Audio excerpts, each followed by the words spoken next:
I'd like to welcome you all to the meeting talk by Dr. Johny, titled Ukraine War and the New Global Disorder. The talk is organized by Zindabad. Zindabad is an independent student organization organized by IIT Madras. Zindabad aspires to create a democratic space within IIT Madras that inspires students to be more sensitive and responsible towards the issues of the nation and the world. Zindabad has previously organized a similar talk titled Ukraine War, Perspectives from the Global South by Dr. Adjunct.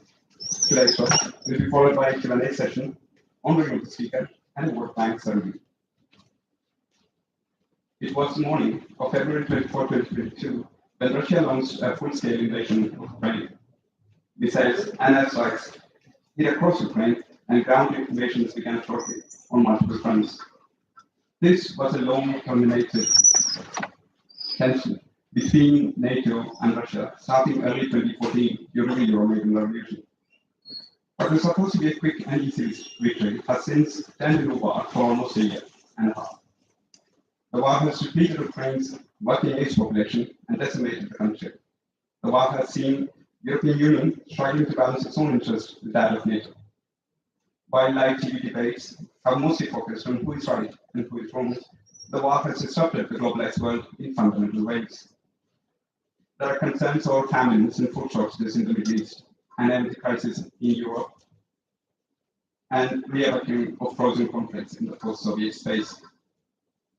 For the past few centuries, whatever has happened in Europe has affected the world in one way or the other. As this conflict plays out, it will manage to affect all of us directly or indirectly into the future.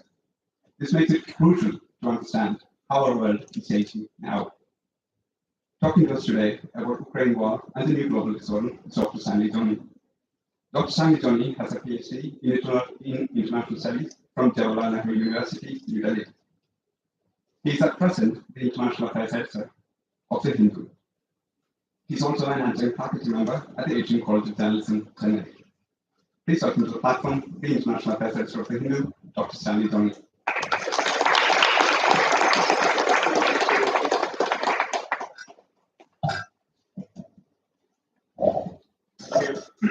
Thanks for the introduction. And thanks to Zindabad for inviting me again. Last time I was on the campus for another event by Zindabad. This was in 2004, just a few months after I came to Chennai. And this was on Israel-Palestine. It was a panel discussion. So yeah, pleasure to be back here talking about, the Ukraine war, which is one of the most important geopolitical developments of the 21st century, if not the most important one. The repercussions of which will continue to be unveiled in the coming years, because this is the first time.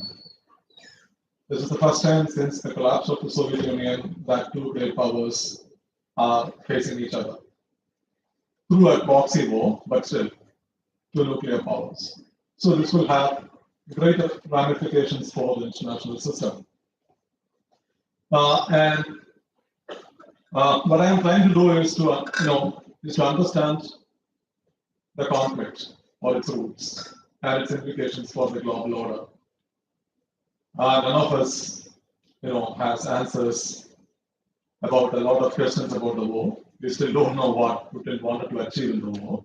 I mean, it's a very complex scenario, but given the available facts, we can look at what triggered the conflict and where it is headed to, and what kind of implications it is currently having on the global order. So when we look at the war, there are two dominant narratives about the conflict, about this war. I'm not talking about the pro-Russian, pro-Western narratives. You see propaganda on both sides. But if you look at it from an academic point of view, you can have a legal, ethical position on the war. And if you take this position, Russia is the aggressor. It has violated international norms. It continues to flout international rules. It has violated Ukraine's sovereignty. It's also been accused of committing war crimes in Ukraine. So you can have this. I mean, if you want to take a moral position, it's a clear-cut case when it comes to the conflict. But the problem is that that's not enough to explain why the Russians are doing this. So if you are taking a realistic position, realism as a theory, as an instrument of theory, to understand the war, you have to look for the structural reasons that produce this conflict. If you set aside the moral judgment and look at the conflict realistically from an IR theoretical point of view, you have to look at the structures of the conflict. And if you look at it in that way, otherwise, I mean, in the former position, clearly the war began on the 24th of February 2022, right? But if you look at the conflict, I mean, the bigger conflict that has been going on before us for quite some time, as Shivshankar Menon said in his CSCP interview, the war didn't start on February 24th, 2022. He says the conflict actually started in 2014 when Putin annexed Crimea. He annexed Crimea as a response to the fall of the government in Kyiv, Viktor Yanukovych's government, which was, brought down by protests, popular protests backed by the West. And then the Russians moved in to take Crimea and supported rebels in eastern Ukraine, which led to a civil war. So there is a conflict that's been going on since 2014. And what Putin did in 2022, on February 24th, was to escalate this into a full-scale invasion of Ukraine. And then secondly, our title is the Ukraine War and the New Global Disorder. So international system is fundamentally anarchic. There is no supranational authority. We have the United Nations, but we know, you and I know what the UN can do and what it cannot do. Right? We have international laws, but international laws are practically not applicable to great powers, not only to Russia. It is not applicable to the United States, not to the United Kingdom, or other major powers. So, fundamentally, the international order is anarchic. It has always been like that. So it's difficult to find order in the international system.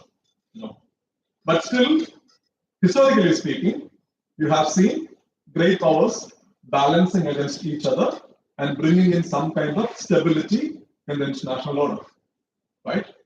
And also, again, if you look at the global politics from a longish vision, you can always see multiple power centers in the global order. Look at early, 19th century Europe. You had Napoleonic France, you had Russian Empire, British Empire, you had Habsburgs in Austria-Hungary. Different power centers trying to balance against each other, sometimes going to war. Talk about the First World War. So Britain was the reigning power. And then you had Germany, Imperial Germany rising as the new superpower. And the Russians and the French and the British come together, Germany tying up with the Ottoman Empire. So again, you had multiple power centers. After the end of the First World War, you see Germany rising again under the Nazi leadership. And Hitler wanted to restore whatever, the lost glory, and which would lead to the Second World War. Second World War was not triggered by Hitler's atrocities against the Nazis, but by his foreign policy, but by his militarism, right? So, you always had this multiple power centers, and after the end of the Second World War, you had the United States and you had the Soviet Union. Two great powers balancing against each other, dividing the world into two blocks. You had the communist bloc, you had the capitalist bloc, right? And then in 1991, with the collapse of the Soviet Union, you had a peculiar new international system, which is what we call the unilateral order. The United States became the world's most powerful force, which is which was unprecedented in history. In terms of military power, in terms of economic power, in terms of its capacity to project force across the world, it became the preeminent power in the world. There is no other nation state that could stand up to the United States collective might, right? So you saw the dawn of a new global order in from the early 1990s. And this is also a period when you saw a lot of conflicts, a lot of wars driven by the United States. 1991, when the Soviet Union was on its deathbed, you had the First Gulf War. 1992, the Clinton administration would send troops to Somalia. 1995, the Clinton administration would send troops to Bosnia. 1998, the United States would bomb Yugoslavia for 78 days. 2001, the first of the Afghan invasion after the 9/11. 2003, the illegal Iraq invasion, same as the Ukraine war now, because the Ukraine war doesn't have any UN resolution, right? Iraq war was exactly the same. Unprecedented, unprovoked invasion of Iraq in 2003. 2011, the invasion of Libya. And from 2011 onwards, also the Western intervention in Syria. So, I mean, this period, the unilateral period, you also see a lot of wars driven by the Western world, led by the United States, which is the world's most powerful country. But I think the unilateral moment has passed. When did it pass? Future historians might be able to find an exact time frame. But I mean, we look at the present very closely, so we might err. But still, if you look at the contemporary history, I think the 2014 Russian annexation of Crimea was the sharpest manifestation of the passing of unilateralism. Because during this period, the unilateral period, the Russians had always been complaining about NATO's eastward expansion. Right? Soviet Union collapsed in 1981.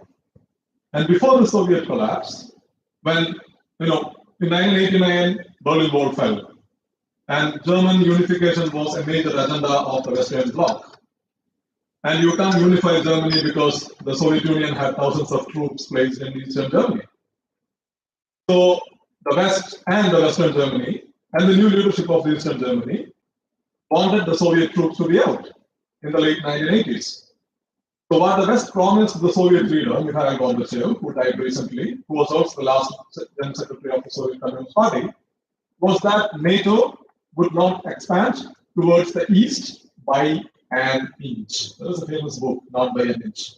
It's practically about the history about this development.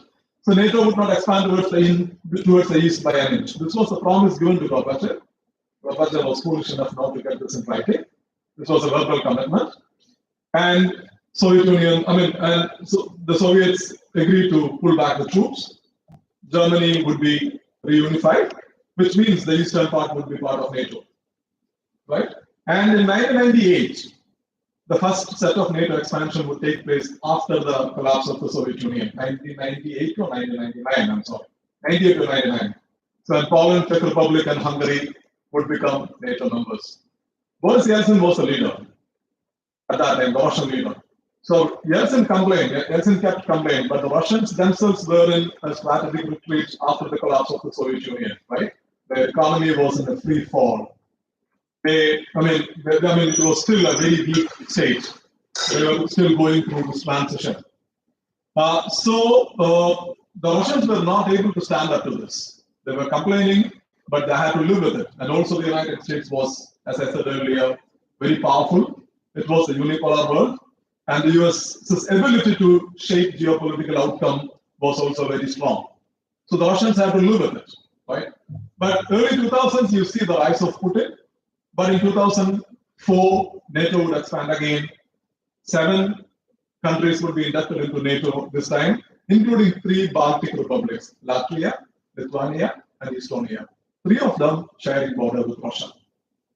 So during the Cold War, if Russia's border with NATO was the northern fringes of Norway, now the distance from the NATO border of Estonia to St. Petersburg, which is the second largest city of Russia and also the imperial capital, Tsarist capital, is some 150 kilometers.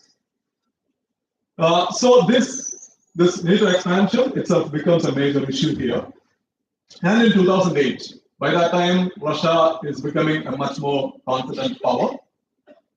In 2008, in the Bucharest summit of NATO in Romania, the United States, President George W. Bush was the leader. The United States offers membership to Ukraine and Georgia into NATO. I think this was the time when the Russians said, no, this cannot go on like this. And in the same year, it's not a coincidence that the Russians would send troops to Georgia over South Ossetia and Abkhazia to breakaway republics. And basically what Putin achieved by sending troops to Georgia, by interfering militarily in Georgia, was to end Georgia's NATO ambition. Because if you are already in a conflict, you can't be taken into NATO. And in 2014, basically when the Yanukovych government fell, which was a pro-Russian government in Kyiv, when the Yanukovych government fell, what the Russians did was to move quickly to take Crimea. Crimea is majority Russian-speaking populated. Not just that, Crimea is also the headquarters of Russia's Black Sea Fleet, Sevastopol, from 19th century, when Catherine the Great was the Russian empress. Since then, Crimea hosted Russia's naval fleet in the Black Sea. So from the Black Sea, it opens into the Mediterranean Sea through the Bosphorus Bridge. And in the Mediterranean Sea, on the Syrian shore, the Russians had another naval base. So basically, Black Sea, which was called Russia's Imperial Lake at one point of time, is Russia's gateway to the world. So if you look at the other Black Sea basin nations, Turkey, NATO member, Bulgaria, NATO member, Romania, NATO member. The other Black Sea basin nations are Ukraine, Georgia, and Russia. So if Ukraine and Georgia are also given NATO membership, Russia's access to Black Sea would be limited to whatever, some 250 kilometers coast, which means Russia would be squeezed out of the Black Sea, and it would also lose Sevastopol, which is part of Crimea, which is in Crimea, its Black Sea naval base. So the Russians in 2014 move in, take Crimea without actually fighting a war through some staged referendum. Wasn't it illegal? It was. Against the international laws? It was. There is no doubt about it. But the Russians still moved in to take this, because of these reasons. So the context is this NATO expansion, and the Russians wanted to reassert themselves, protect their own interests. This is what Putin did in 2014. He wouldn't have done this, let's say, 5 years earlier. So by 2014, because of, the US was fighting a lot of wars, as I mentioned earlier, especially in West Asia and in Afghanistan. And it got stuck in Iraq, it got stuck in Afghanistan. And when the United States was fighting, its war against terror was going on endlessly. Basically China was rising as a major conventional force on the other side, and the Russians themselves were rebuilding their forces, right? And this gave, some glimpses of weakness about the West. This is how the Russians looked at it. So in 2014, they found an opportunity when Viktor Yanukovych's government fell, and then they took over Crimea. See, the problem is then from 2014 to 2022, there were 8 years. And Putin decided to invade Russia, launch his full-scale invasion. It was in 2022, right? So why 2022? This is the question. If this crisis has been going on for quite some time. So the Russian explanation is that in 2014, when they took Crimea and supported separatists in eastern Ukraine, the Russians were not ready to fight a full-scale war in Ukraine. That is one thing. So they wanted to prepare themselves better. That is one explanation. Secondly, you can also see this period, during this period. Putin had made several geopolitical moves that made sense at that time. For example, in 2015, a year after the annexation of Crimea, he's sending troops to Syria. Right? Again, this was not expected. This wouldn't have happened in 2011, because in 2011, when NATO invaded Libya, Libya was a Russian partner. He couldn't do anything. Apparently, the Russians didn't even use their veto in the UN Security Council. The Indians voted against the resolution. We were, we were a non-permanent member at that time in the UN Security Council. Ambassador Manjeet Singh voted against the resolution, but the Russians didn't in 2011. And then the West used the no-fly zone resolution and used it to launch a full-scale intervention in Libya, what Obama called the liberation of Libya. And you see how NATO liberated Libya, right? But then this is what the Russians did at that time. But that is changing now. And then in 2015, he is sending troops to Syria. And the Russian intervention in Syria was critical, it was significant in turning around the civil war in Syria. 2015, everybody wanted Assad to go. Now everybody wanted Assad to visit their capitals in the Arab world, right? So that's how it's changed. And that's not the only thing. Syria is, if you look at the map, Syria is also bordering with Israel and Turkey. Both are American allies. So by making a military intervention in Syria, by salvaging the Syrian regime, by expanding and deepening Russia's military presence in Syria, Putin was trying to checkmate Israel and Turkey in the event of a future conflict in Ukraine. Right? I was in Israel in November, was talking to a senior foreign policy official at the MFA. So I just asked him that you are an American ally, and the United States wants all their allies to support their war effort, and which is very clear. You are neither joining the sanctions nor sending weapons to Ukraine. Why? So he told me that because Russia is now our neighbor, because the Russians are there just across the border in Syria. And if we send weapons to Ukraine, Russia can make things complicated for us inside Syria, because the Israelis wanted to continue to bomb Iranian assets inside Syria, and the Russians had S-300 and S-400 and other very advanced missile defense systems placed in Syria. So the Russians could actually make it complicated. You look at how Turkey responded to the war. Turkey is a NATO member. Turkey has been an American ally since the 1940s. Turkey hasn't imposed any sanctions, joined any sanctions against Russia. Erdogan maintains a very communicable relationship with Mr. Putin even now. So the geopolitical gambles Putin made at that time made sense. Where he was that, I think, when he sent troops to Ukraine, whatever his military objectives were, what he wanted was to meet them rather quickly. Like what happened in Georgia in 2008, when the Russians wrapped up their military intervention in 12 days. And it's not just the Russians, including, even the Western nations also expected Russia to meet their objectives quickly, because you see the Americans had shut their embassy and moved to the Polish border, right, before the war began. The British did the same. But what actually happened was that the Ukrainians resisted very well, denying the Russians early military victory. Because until that time, there was this aura about Russian power, because in Georgia, the war was concluded in 12 days. In 2014, in Crimea, it was annexed without even firing a bullet. In 2015, the Russian intervention had turned around the war in Syria. And then in 2022, they are launching the war in Ukraine, and everybody expected the Russians to meet their objectives quickly. Some say Putin wanted to take over Kyiv. I doubt that.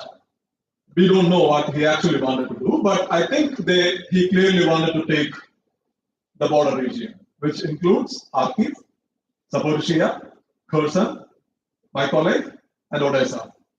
So, and of course the Donbas region, Donetsk and Lugansk. So he wanted to take over the border region, but he couldn't, right? And now this is the 18th month. The Russians have taken over some 20% of Ukrainian land, but still, 18 months of war, that itself was a blow on the perceived Russian power. And what we saw when the Ukrainians resisted initially, that opened up opportunities for the West. So the United States, which initially shut their embassy and left Kyiv, saw a chance to come back to Ukraine, right? And then since then, you see the US has already sent some $40 billion of military assistance and very advanced weapons. Now they are sending all kinds of weapons to Ukraine. So practically from ammunition to Patriot missile defense systems, long-range rockets, HIMARS rockets, drones, very advanced drones. So the West, including tanks, Leopard, Abrams, Challenger. So you see the NATO weapons, most advanced NATO weapons are there in Ukraine. So this possibility revealed itself when the Ukrainians resisted the initial Russian thrust, helping the United States, find a new strategy. So what the US did ever since was that it was a two-pronged strategy, I think. On the one side, they wanted to cripple the Russian economy through biting sanctions. And on the other side, they wanted to arm the Ukrainian forces to the teeth so that they can harm Russia inside the battlefield. So this is a two-pronged strategy, fundamentally aimed at weakening Russia. So this is what is going on for the last few months. Now, if you look at the trajectory of the war, the Russians made a lot of mistakes. And you also saw last year they had to withdraw from Kherson and Kharkiv. Humiliating retreat from these two regions. But ever since the Russians had regrouped, the Ukrainian counteroffensive, much anticipated counteroffensive, is not actually progressing as many people have predicted. But the problem here is that, the question is no longer about whether Russia would win this war or not. Russia might militarily win this war. I still think that the Russians might take over all these regions if the war goes on. It is very difficult for Ukraine to continue to defend the Russians, even despite the support they are getting from the West. But the question is whether Russia would emerge stronger out of this war or not. And if it doesn't emerge stronger, or if it emerges weaker as a great power out of this war, even with a military victory in Ukraine, that will have major implications for the international order, right? Because if you look at the order now, international order now, there are three great powers. I said the unipolar moment has passed. Now you have three great powers: the United States, China, and Russia.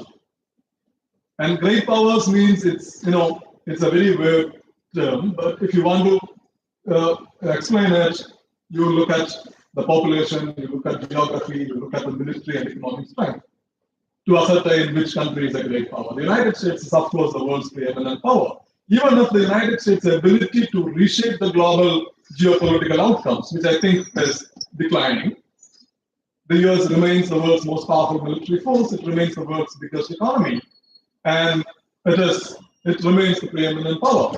And China is the rising power. It has already become the world's second largest economy.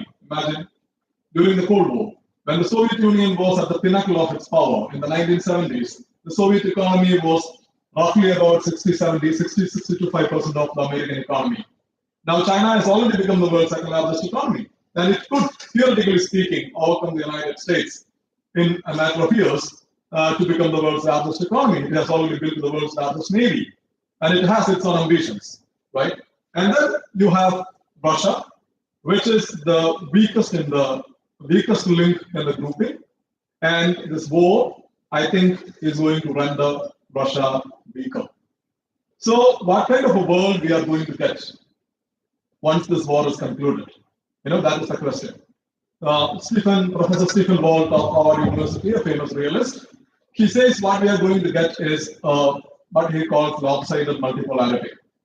So, everybody, I think there is a consensus that the unipolar moment is gone. Right? The United States may not be able to dictate to the weaker powers in the same way it did in the 1990s and the early 2000s. But at the same time, the United States would continue to remain a very powerful country, right? And on the other side, China is rising very fast, and it could become a potential challenge to the United States.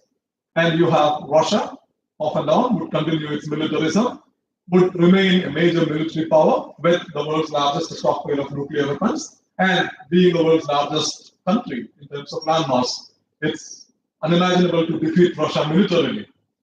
And then you have the middle powers, like you have India, which is only the fifth largest economy, and a natural power in the Indian Ocean region, which has enormous potential to become a much bigger force. And you have Japan, Germany, and other middle powers. So he calls what we are going to have is, lopsided multipolarity means what he means is that you have a multipolar system, not a unipolar system, but there won't be any parity between great powers or between other powers. There would still be a hierarchy. So I think on the other side, what do you say? A better possible scenario is what I think is lopsided bipolarity, not lopsided multipolarity. Because I think Russia would come out of this war weaker, more weakened. It might destroy, it might turn Ukraine into a round state. It might take over the border regions.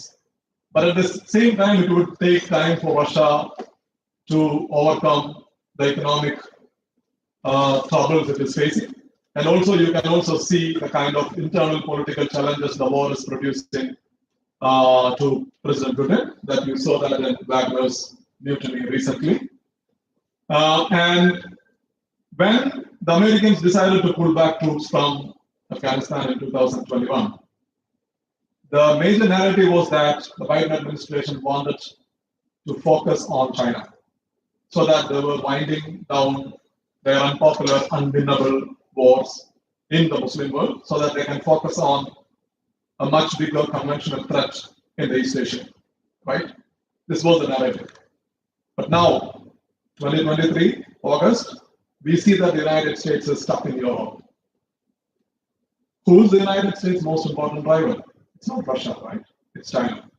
Even the Pentagon Papers admit that. Because China is, I mean, in terms of economic and military might, and also you look at what China wants to do. China wants to become the center of the world.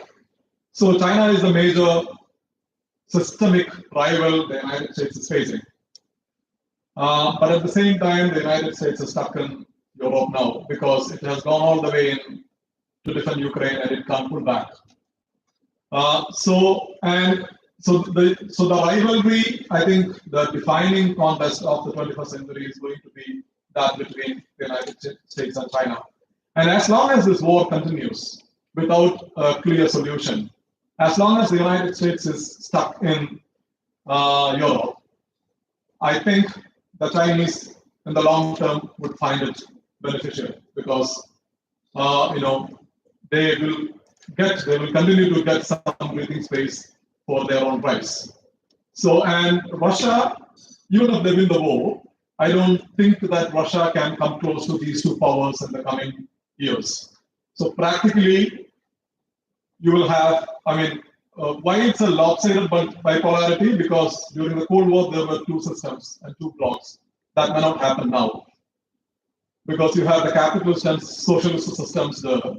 Because you don't have that kind of alliance systems today. But at the same time, in an unequal, anarchic world, the United States and China would emerge as the two major pillars in the coming years. And this war is actually expediting this possibility, this transition in the global order. So I will end it here, and we can have some time for an interaction. Thank you very much.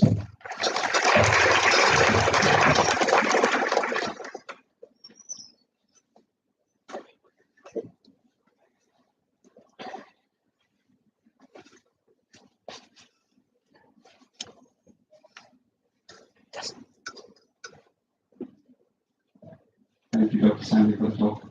I think we have some time for question and answers, so I'd like to you can ask questions.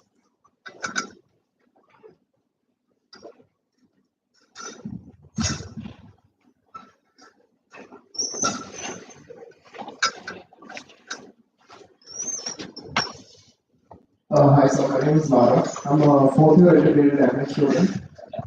So coming to the topic of lopsided bipolarity, recently we heard about the news of a diplomatic cable essentially recommending the removal of the Pakistani Prime Minister.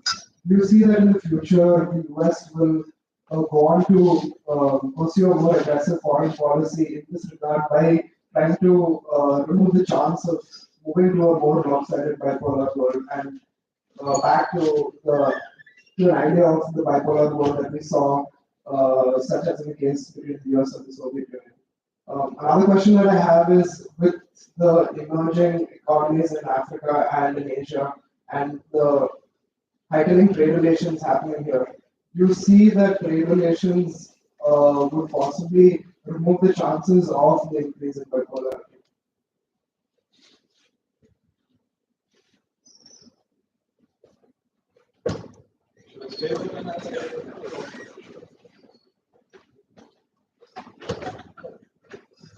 So I think the Pakistani case, I think it was too evident because Imran Khan was in Moscow on February 24th, 2022, when Putin sent troops to Ukraine. The Pakistani Prime Minister was sitting in the Kremlin. And he came back, and I think what, in a month or so, he lost power. And Imran kept saying, this is the cable Imran was also, he had a printout in one of the sessions, in one of the rallies, saying that the foreign power is trying to topple me. Basically, he was saying the United States was trying to get rid of him. And you can also see that once the Shehbaz Sharif Prime Minister government was in, they started sending weapons to Ukraine also. So clearly, the United States wanted Imran Khan to go. Whether they did something for that, we don't know, but they clearly wanted Imran to go, especially after the Ukraine war. That is, I think, evident. And see, and I think from a US point of view, look at the recent meetings the United States had with Chinese leaders. Blinken himself went to Moscow. Janet Yellen went to Moscow. I think Wang Yi and Blinken held another talk in Washington. And Henry Kissinger, who turned 100 a few months ago, went for a track to dialogue. He went to Beijing and he met Wang Yi, he met Defense Minister, he met Xi Jinping himself. So the US is trying, I mean, even on the one side, the competition is going on, and on the other side, the US is trying badly to have some kind of stability in its relationship with China, which also tells us that the United States is more comfortable with the bipolar competition with China rather than dealing with the multipolar global order, right?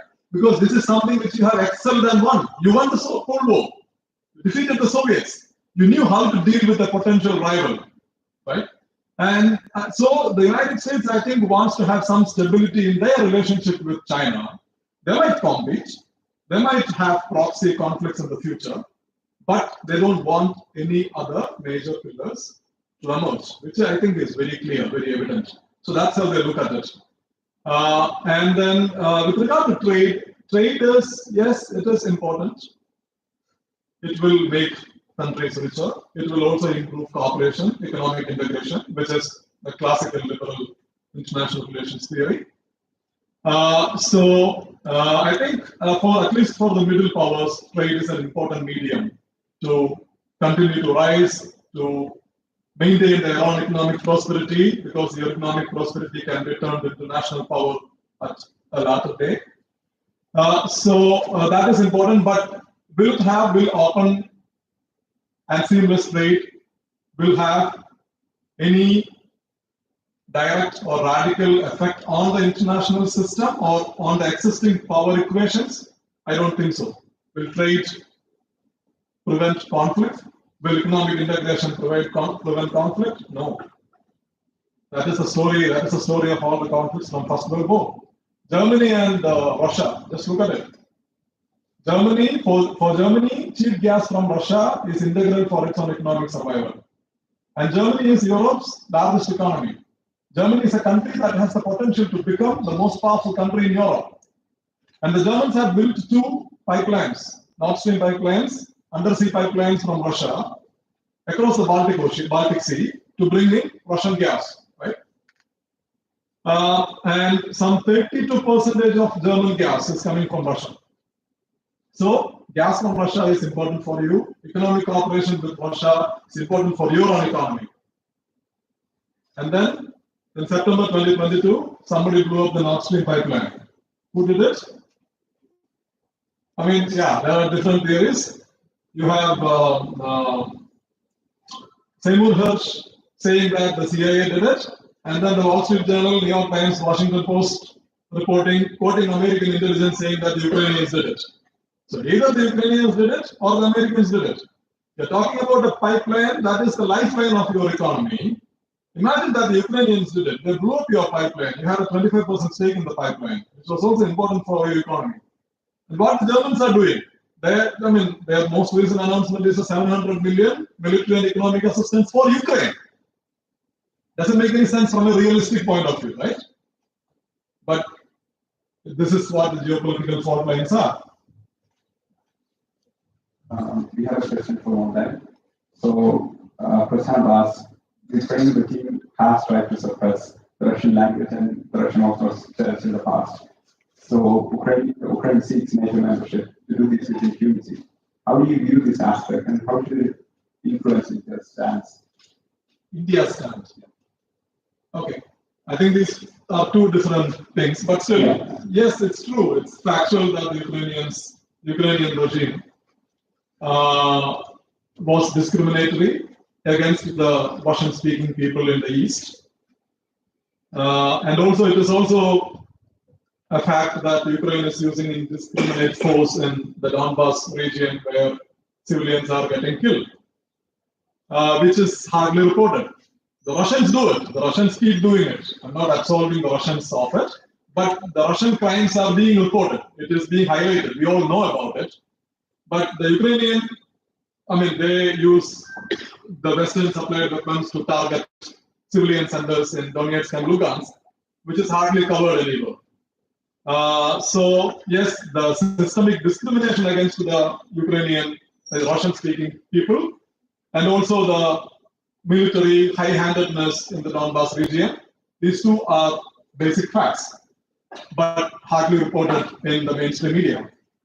And then, secondly, and I think Indian position or any nation's position doesn't have anything to do with, I think, what the Ukrainians are doing or what the Russians are doing. Basically, all countries are taking decisions based on their national interest.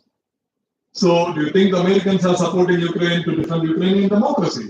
No, right? The Americans are supporting Ukraine because the United States wants to weaken Russia, which is your rival, which makes sense. And from an Indian point of view, the United States is your, one of the most important strategic partners, and Russia is your traditional strategic partner. And Russia is a country from whom you are importing 40% of your defense hardware, and 80% of your defense gear are Russian made. And you have already signed agreements to import S-400 missile defense systems, Su-30, hundreds of Su-30 jets, and you are already co-producing BrahMos cruise missile with the Russians, and you are also buying T-90 tanks. So Russia is a country that is so important for your defense industrial complex. So how can you just disown that country? When if you have any sense of realism, you can't do it. You can't be a Germany, right? Because India is not a member of NATO. You don't have to do the NATO's bait. So I think the position India took was that you declare your support for sovereignty, for the defense of sovereignty, etc., which is your standard position. But and then you at the same time you don't defend the war, but it's imperative for you to maintain your relationship with Russia for your own interests. So this is the position India has taken. I don't think that has anything to do with what the Ukrainians are doing against the Russian-speaking population. So that is different. I mean, if you take a moral position, you have to take a moral position against both. The Russians are attacking Ukraine, and the Ukrainians are attacking Russian-speaking population. The West is supporting Ukraine against Russia, calling it an invasion. But over the last 20 years, the Western nations have made several invasions. India had taken the same position, right? When Iraq was invaded, you took the same line. And when Hungary was invaded by Soviet Union, you took the same line. When Brezhnev sent troops to Afghanistan, you took the same line. So India's position, it is actually, you can see a continuity when it comes to how to deal with Russia. Good evening. I'm Johny. I have a question regarding the Turkey. What trump card the Turkey and Erdogan holds when it comes to Russia? Because Russia is quite restrained when it comes to Turkey, because being a NATO member, they are providing drones to Ukraine side, drones. Not only that, few years before they have shot down one of their Sukhois using F-16s. 2015. So not only that, the relation between Russia and Turkey is always looks restrained from the Russian side. Their hands look tight. So what does what trump card does the Turkey holds? That's number one. Number two is that just few weeks before the war started, February 24, the entire Russian troops went ahead and then they started moving back 150 kilometers. At that time, one spokesperson from Russia told that the biggest conspiracy of Russian war against Ukraine is defeated. It is a lie, like that she told. But within a week, within 1 or 2 weeks, the war again started. Was it a smoke screen or something changed in between that time? And third one is that there is a famous EU member lady. She's keep on accusing the West that all the efforts by Russia to have a peace process is being stalled by the West. So if that is the truth, then as you said, America also wants the way out as soon as possible so that they can concentrate more on China. If that is the case, why this is still dragging the feet? Realistically, they cannot get back the eastern part, the Luhansk and Donetsk part. So what is the reality? What is the way out for US rather than Russia? Yeah. So what was the first question? Turkey. So I think the trump card is trump card rather than trump card. I think both Turkey and Russia want each other, because when the Russian jet was shot down in 2015, the Russians had just sent troops to Syria. So the choice before Putin, that was clearly a NATO-driven provocation, the shooting down of the Russian plane. So the choice before Putin was to escalate the conflict with Turkey or the jet, or to stay focused on your mission in Syria, which is to win the civil war. He chose the latter, and he won the civil war, right? And he won the civil war, and by winning the civil war, he expanded the Russian presence in Turkey, in Syria. So by doing that, practically he has checkmated both Turkey and Israel. Turkey is sending weapons to Ukraine today, but Turkey hasn't joined the sanctions. Russian companies use Turkey for their business transactions now, even when Russia has come under heavy sanctions by the collective West. Turkey, which is a NATO member, hasn't imposed any sanction on Russians. Turkey was also critical in brokering the Black Sea grain deal agreement. So the relationship between these two, it is complicated, but at the same time, it is very delicate. It is a functional relationship. And what Turkey did, Turkey decided to buy a S-400 missile defense system from the Russians, angering the West. Right? The United States actually sacked Turkey out of their F-35 training program just because the Turks are buying S-400. And Erdogan stuck to that deal. He said, whatever the Americans are saying, we are going to buy the Russian missile defense system because S-400 is the best, even better than Patriot, is the best in the market. So, yes, Russia is restrained, but at the same time, you see it is a mutual relationship. That's how I look at it. And Russia is restrained when it comes to a lot of things. So this is, I mean, the mainstream narrative about Russia is that it's so aggressive, it is so dangerous. That's not the reality. In Ukraine, it is aggressive, there is no doubt about it. But Russia hasn't gone to war with any other NATO country. Is Russia threatening Estonia, Latvia, Lithuania, Hungary, Poland, Germany? No, right? But the mainstream perception of Russia is that it is so dangerous. I think it is something to do with the narrative. It is restrained when it comes to a lot of things, like a lot of other countries. But it is also aggressive when it comes to some particular red lines. That's how it is. And then, yeah. I mean, I think the Russians always wanted to go into Ukraine. They might have done something in between, but I mean, once the war began, I think it was evident to me, it was very clear to me, that Putin wanted to achieve his goals militarily. So it was a mistake, basically. He miscalculated the Western response. He miscalculated his own troops' ability to win the goals. But leaders had done, even strategically competent leaders had made mistakes like this. In the 1970s, the United States had suffered a lot of setbacks. Like in 1975, the United States was forced to withdraw from Vietnam. In 1979, February, the United States lost Iran. They still haven't got it. The Iran Revolution.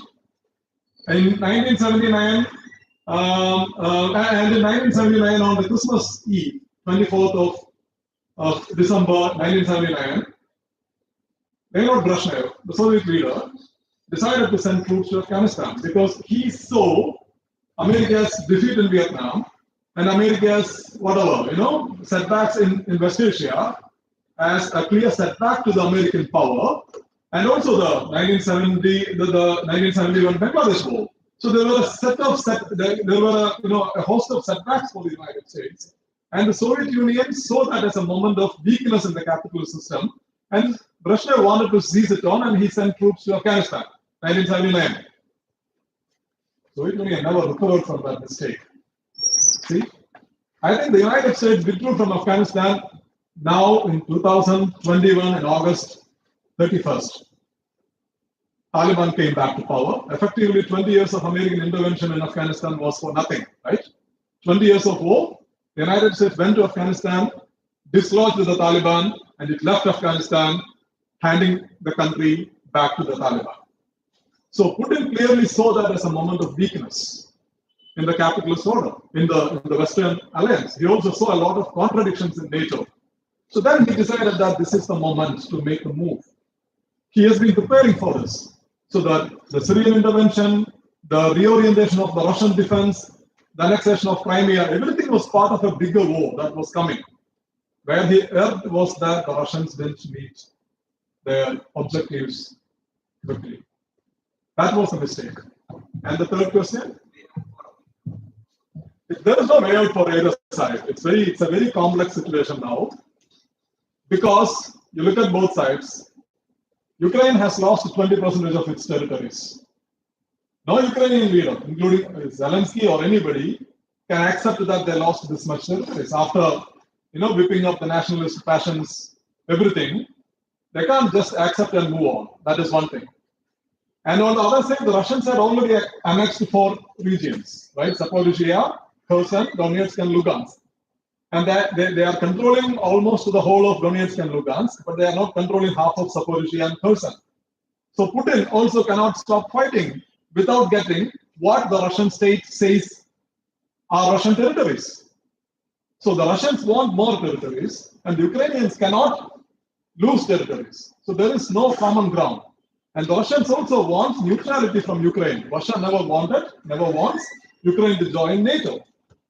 And for Ukraine, NATO membership or collective security guarantees from the West would be the only deterrent that would force Russia, that would stop Russia from attacking Ukraine again.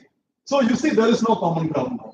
There was possibility for peace in the past. In March, apparently, according to the former Israeli Prime Minister, what was his name?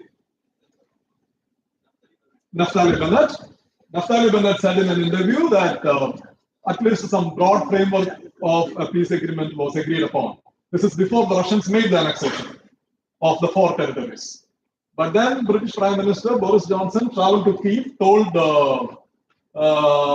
Zelensky, no peace talks, no peace agreement. This is the Israeli Prime Minister saying, not me. So then the Ukrainians withdrew from that. So apparently there was a possibility for some kind of an agreement in March, a few weeks after the war began. But I don't think that possibility is there anymore. So there is no solution, at least in the foreseeable future. Unless, one of the 2 sides is completely defeated. I don't foresee Russia being completely militarily defeated. There could be internal political repercussions in Moscow. That is possible. You can always imagine that. But on the battlefield, I don't think that's happening. Maybe one more question?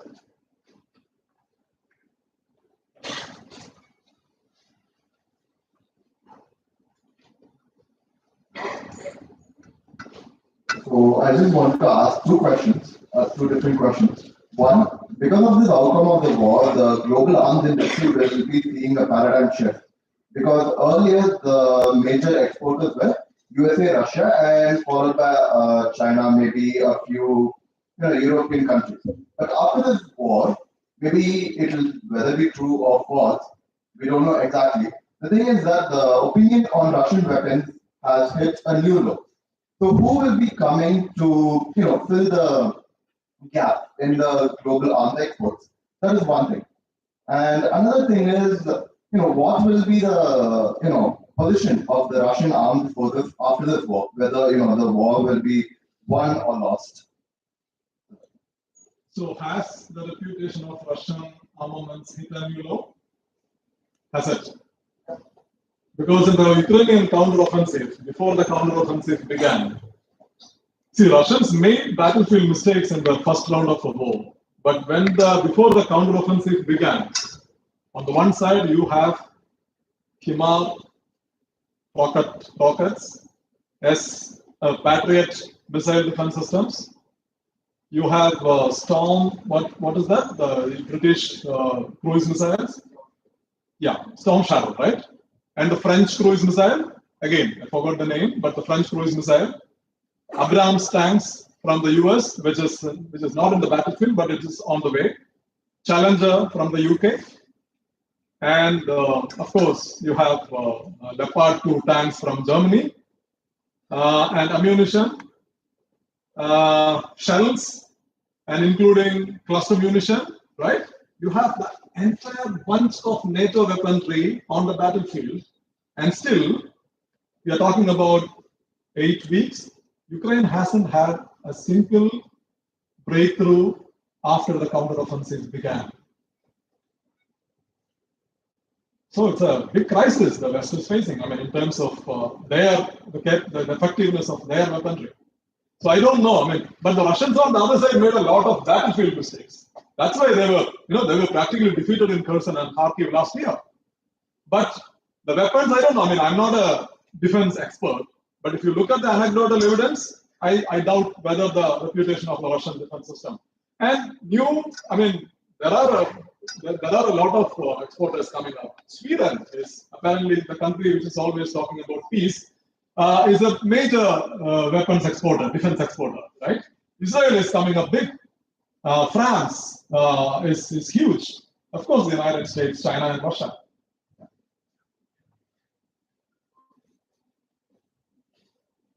Okay. Yeah, okay, then one last question. Hi, sir. I'm Lana. I had a question regarding the Wagner mutiny. So Wagner controls a lot of land and territories in African countries, and even involved in Syria, Libya. So my question was, after the Wagner mutiny, who exactly controls Wagner? Like, and if there is a break in the chain of command, what will happen to the territories and that Wagner controls in Africa? And what about their agreements with the existing junta-ruled countries? So the Wagner mutiny was on June 24th. June, right? I think, yeah. Suppose it was June 24th. I think 2 days later, Russia had sent the deputy foreign minister to Africa, who met leaders from Mali, Burkina Faso, Central African Republic, and all these countries, and assured them that whatever the agreements you have signed with Wagner would stay. The Russian state guarantees this, right? And Putin had also moved quickly to seize Wagner assets inside Russia, including in St. Petersburg. So apparently, Prigozhin was sent to Belarus. We don't know. I mean, it's very difficult. Like what Churchill said, Russia is a mystery wrapped in an enigma, something, right? It's difficult to understand the Russian politics, to be frank. But yes, I think it exposed weakness in the Russian system, but at the same time, Putin also handled the system overall very well. And after that, he immediately moved in to take over the Wagner asset and bring Wagner under the direct command of the Russian forces. So you see that Prigozhin, before the mutiny, was there on the social media, on Telegram. He was there, throughout. Now he is quiet. He's not talking. And in Africa, clearly the Russian state has sent the message that they are in control. And all the agreements you have signed, especially in Mali and Burkina Faso, they have signed agreements with, and even in Central African Republic, they also control mines, especially gold mines, exports, etc., etc. So the Russian state has given the assurances to these countries. Niger coup, which happened just a couple of weeks ago, is also part of this game, because Niger is a very important, critical country for the United States and France. And President Bazoum was an American ally for all practical reasons. And he's gone. Now there is a new general who's now backed by the generals in Mali and Burkina Faso, right? And in Mali and Burkina Faso, when the coup happened, nobody cared much.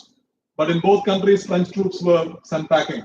French and international troops were sent packing. But in Niger, you have, I think, 1,000 American troops, 1,500 French troops already present. The United States has also deployed drones in Niger. So a coup in Niger or a threat to stability in Niger is difficult for the United States to accept. It can't just see Niger also going to the Russian way. That's why now France is giving an ultimatum to the generals in coup. There was no ultimatum to Mali. There was no ultimatum to Burkina Faso. But in Niger, General Tichiani or something, so he's been given an ultimatum that we stop democracy or we will do it.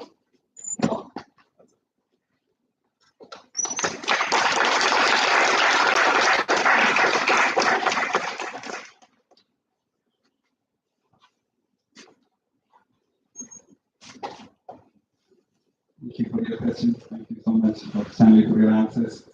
I'd like to now invite Dr. Srikanth, Faculty Advisor of Jindabad, for honoring our guests.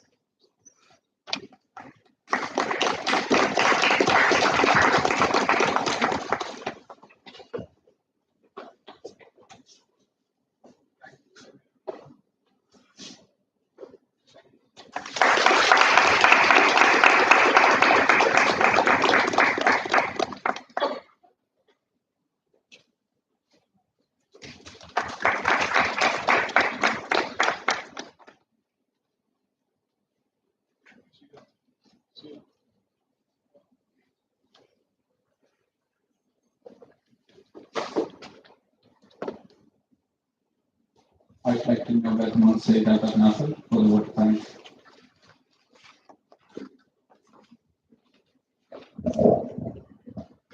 It is with great pleasure that we extend our sincere gratitude to Dr. Stanley Johny for joining us here today with a very insightful discussion on the Ukraine war and the new global disorder. We gained profound insights into this topic of utmost importance, one that transcends borders and affects us all in the changing world. I'm sure this was an event we were all looking forward to, especially the UPSC aspirants in the room. We would also like to thank Sriram sir, our faculty advisor, for guiding us with constant support and inspiration for all the activities.